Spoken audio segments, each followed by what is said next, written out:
کمال الدین مستان په افغانستان کې د آزادې شاعرۍ یو مخکش دی. د کابو ټول شعرونه د قافیې او ردیف له قیده راوتلي دي. ښاغلی مستان راته خپل څو نوي شعرونه او 2 زړې شاعرانه خاطرې را اوروي. دی راته وایي: غضنفر صاحب، زه اوس د سن په هغه موقعیت کې یم چې کوشش کوم چې زما په شعرونو کې داسې یو څه موجود وي چې اورېدونکی یا لوستونکی له هغه نه خوند واخلي، یو څه د ژوند تصویر او تصور پکې وي. نو که ستا خوښه یو وړوکې روبایي مې لیکلې ده چې زما د ژوند تصویر یا د زمان تصویر په هغه کې ستا، هغه به تاسو ته ووایم. څه وخت ده لیکلې ده؟ دا تقریبا یاره 2-3 میاشتو په شاوخوا کې به وي. ارشاد مهرباني. د دې شعر عنوان د پناه. دا یو څلوریزه غوندې آزاد شعر دی وړوکی. زخمی څاڅکی د باران یم، زخمی څاڅکی د باران یم، د څپو ګرمو څپېړو ستړی کړی، نور مې توان د منډو نشته، صدف چیرته دی خلزمه. غواړم د چا خبره د ژوند له حالاتو نه لږ څه ځان پناه کړم. دا د پناه شعر دی. د پناه شعر ده، ځکه دا حالات چې اوس موږ پکې ژوند کوو یو څه ستونزمن غوندې حالات دي که نه. ښاغلی مستان، تاسې دې ته داسې څلوریزې غوندې آزاد شعر ووایو. څنګه تاسې له آزاد شعر سره ډېر بلد یاست؟ په آزادو شعرونو کې دغه اصطلاح هم شته؟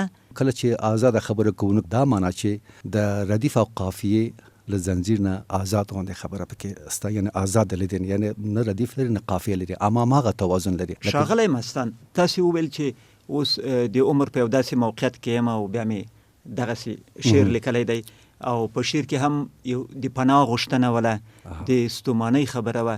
نو دا راته ووایي چې د عمر موقعیت او ستوماني او د پناه غوښتل د دغو ارتباط څنګه ده سره؟ انسان عجیب خصلت لري. معمولا وایي انسان دافع المضره او منفعت غوښتونکی وي، او هغه څوک چې د سن په داسې موقعیت کې وي لکه زه چې 50 ور لنډېږي یا له 50 نه ور اوړي، نو یو څه غوندې امنځي ته زړه ښه کوي چې هلته ورسې لږ پکې د خپل ټول عمر ستړیاوې پکې وباسي. دا معنا چې یو څه وخت پیدا کړي د دې لپاره چې وکولی سي فکر وکړي په خپل تیرو کارونو باندې، په خپل تیرو کلونو باندې چې د څه کړي دي، او په خپل ټول عمر باندې فکر وکړي چې ما څه کړي دي، له ځان سره یوه عمري محاسبه ولري. وروسته له هغه نه بیا دی کولی شي چې بیا نور تصمیم ونیسي. آیا د شاعر پایس پخوا تاسې داسې نه کول؟ د زلمیتوب دوره د مستۍ دوره وي، د منډو دوره وي، د هلو ځلو دوره وي، خو هغه دوره چې سړی به د سپینګیرتوب مرحلې ته رسېږي، دا نو څه هغه دوره ده چې ذهناً به شاعر منډې وهي، داسې نه ده چې دی به سکوت کوي یا به ځای په ځای درېږي. شاعر به منډې وهي، په خپل ځای کې به وي، دا به په حضر کې خو سفر به لري، د دې ذهني سفر به همیشه دوام کوي. ښاغلی مستان، آیا د هغه مستۍ د وخت هغه ته چې ځواني بولي، البته زه خو دا وایم چې ته اوس هم ځوانې مهرباني، هغه ته چې ځواني بولي او د مستي دورانې بولي، د هغه وخت کوم شعر در سره شته په دې کتابچه کې یا په حافظه کې؟ یو وړوکی غوندې آزاد شعر ده چې ته لکه نوې زیږېدلې مینه، هسې نازکه او تنکۍ غوندې یې، راځه راځه له سترګو نه مې زړه ته راسه، چې لکه اوښکه رانه ونلوېږي ماته نسي. په دغه شعر کې یو څه حسادت هم موجود ده، نزاکت هم موجود ده، یو څه لطافت هم پکې، د چا خبره منډې وهي، اطمینان هم موجود دی. اطمینان هم پکې موجود دی. په دې وروستي شعر کې چې 2-3 میاشتې پخوا د لیکلی دی، ته غواړې چې یو چېرته پناه یوسې، او په دې شعر کې ته نورو ته پناه ورکوې. بالکل. خو دا راته وایي چې دا شعر دې څه وخت لیکلی و؟ دا فکر کوم چې یاره 10 کلونه مخکې شاوخوا شعر به وي. نو که ستا خوښه یو بل شعر به هم ووایي چې ګرانه ورته داسې تصور نه کړي چې سړی بیخي سپین ګیري سوی له پښو لوېدلی، یو څه له مینې سره علاقهمندي نه لري. او شعر ولوله، خو دا به راته وایي چې دا د کوم وخت شعر دی؟ سمه ده، بالکل. د څه وخت شعر دی؟ دا که واقع درته وایم د 2 ورځې مخکې شعر ده. ډېر دی. ارشاد. عنوان ده د فاصلو په شکولو کې. ګرانې خفه چې نشې، شیبه مې یو ځل هم بیا داسې له سره واوره، شیبه مې یو ځل هم بیا داسې له سره واوره، ته خو پوهېږي که نه چې زه ستا د یوې شیبې لیدو په خاطر تمامه شپه تمامه ورځ په خپلو ستړو بڼو د پرتو لارو کرل شوې فاصلې راشکوم. خو دا پرتې فاصلې نه رالنډېږي، نه ماتېږي، نه خلاصېږي سره. زه به تر څو لکه په اور باندې سېځلی کباب، زه به تر څو لکه په اور باندې سېځلی کباب، د خپلو سپینو سپینو اوښکو جنازو ته لاس تر زنې کښېنم. ډېر علي، ډېر علي. مستان صاحب، دغه شعر چې دی وایو ما ته ستاسې نطاقي را په یاد شوه. اوس خو ګمان کوم نطاقي نه کوئ، خو پخوا هم کوله. څنګه دغه د شعر ډیکلمه دې هم کړې ده که نه پخوا په راډیو کې؟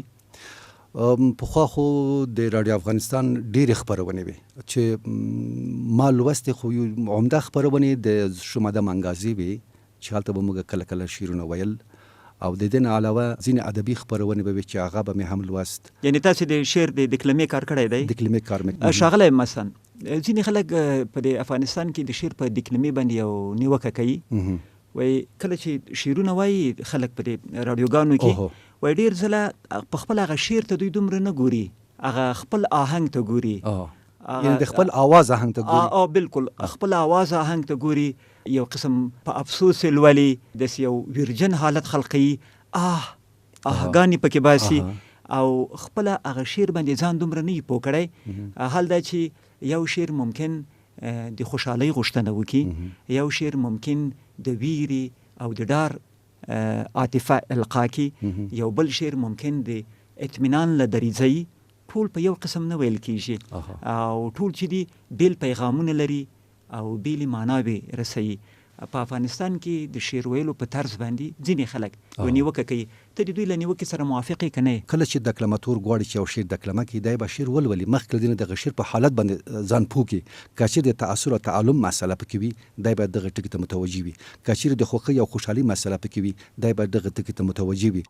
شعر که دکلماتور په خپل ټول قوت سره هغه فني حالاتو سره ولولي، شعر لا هم ښکلا پیدا کوي. ښاغلی مستان، آیا په افغانستان کې چې په رادیوګانو کې په نورو ځایونو کې شعرونه دکلمه کیږي، تاسې ځینې راضي یاست؟ زه د دوی له دکلمونو راضي نه یم په خپل ذات کې، یعنې دا واقع درته وایم. ښاغلی مستان، تاسې شاوخوا 13 کاله کیږي چې د آزاد شاعرۍ یو بیرغوال یاست. مهرباني. شاعران له خپل فن سره یا بل هر څوک له خپل کار سره، له خپل کاروبار سره، له خپل کسب سره ځینې جالبې خاطرې لري.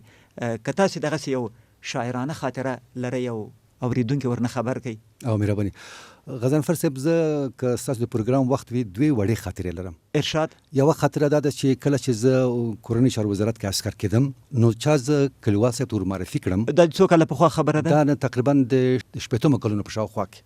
زه یې کلیوال صاحب ته ورمعرفي کړم چې دغه سړی شاعر سړی ده، تاسې د سره ونیسئ. وایي ښه ته شاعر یې؟ ما ویل والله تر وخته پر خوب ځینې شیان لیکم. وایي نو ته غوږ شه. بیا نو د ما یو شعر ماته ولوست. وایي که سړی چې شعر لیکي نو دغسې شعر لیکي. ستا شعر و؟ زما شعر یې یو مجلې نه کاپي کړی و. وایي سړی چې شعر لیکي داسې لیکي، ته داسې شعر لیکلی سې؟ نو ما وخندل، ما دغه شعر د ما د تاسو حتما د پلانکي مجلې نه را کاپي کړی، چې ده ډېر وخندل. هغه شعر خو دې په یاد نه دی؟ دا شعر داسې و چې دا منم چې پرښته یې، د شنه سیوري په رڼا کې لویه شوې ښایسته یې، مګر ګوره ما د څانګو ته لاس در وړی نه و، تا د سرو مڼو د غله په نوم رسوا کړم. ډېر واقعا چې دوی ډېر وخندل. بیا ما ورته دغه شعر زما ده. بله خاطره مې دا ده چې زما ډېر نږدې ملګری او زموږ تاسو ډېر نږدې ملګری، خدای پاک دې وبخښي، ننګیال صاحب، یو ورځ ما ته راغی، ما ته وویل چې ګوره په اسحاق ننګیال یادوم. ما ته وویل چې ګوره پوهېږې ما یو شعر لیکلی. ما څنګه شعر دې لیکلی؟ او ما د آس لپاره شعر لیکلی. ته هم د یو شي لپاره شعر ولیکه. بیا نو د آس شعر ما ته ولوست چې د بخت مسئله پکې، یعنې آس هغه د سپین آس شعر دی؟ سپین آس شعر چې دلته یو آس ولاړ دی. یو آس ولاړ دی داسې. وایي ته به حتما سبا ته یو شعر چې راوړې مرخص ده. زه په خپل ذهن کې مصروف سم. یوه موده وروسته مې ورته وویل چې ګوره ننګیال صاحب، که تا د آس لپاره لیکلی و، ما د اوښ لپاره یو شعر لیکلی.